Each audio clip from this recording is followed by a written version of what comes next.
नमस्कार मित्रांनो, स्टार प्रवाहावरील लग्नानंतर होईलच की प्रेम या मालिकेच्या पुढील भागामध्ये आपल्याला पाहायला मिळणार आहे की नंदिनी ही पिहूला विचारत असते की तुला मला नक्की काय सांगायचे आहे.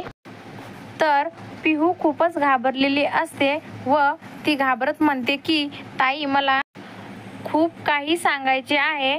मात्र पिहू खूप घाबरलेली असते व ती काही बोलतच नाही. त्यामुळे नंदिनीलाही खूप आता टेन्शन येतं. तिला समजत नाही की पिहूच्या मनामध्ये काय चालू आहे. आणि मग नंदिनी ही जीवाकडे जाते व त्याला सर्व काही सांगते. पिहू खूप घाबरलेली आहे. तेव्हा जीवा बोलतो, मी एक आयडिया देऊ का?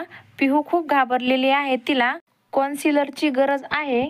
तेव्हा नंदिनीला जीवाचे बोलणे पडते व ती देखील बोलते, आपण कॉन्सिलरिंगला घरी बोलू. तेव्हा समजेल पिहूच्या मनामध्ये काय चालू आहे व ती एवढी का घाबरलेली आहे. त्यावेळेस जीवा, नंदिनी, पार्थ व काव्या हे पिहूकडे जातात व विचारतात, तू का घाबरलेली आहे, तुला काय सांगायचे होते. त्यावेळेस वसू आत्या दारात येऊन उभी राहतात व पिहू दार उघडते. आत्याला बघून पिहू खूप घाबरलेली असते. सगळे हे खोलीत लपलेले असतात व वसू आत्या ही पिहूला धमकावत असते. तू जर कोणाला काही सांगितले तर गाठ माझ्याशी आहे असे धमकावत असते. तेव्हा नंदिनीला समजते की पिहूला मला वसू आत्याबद्दल काहीतरी सांगायचे आहे.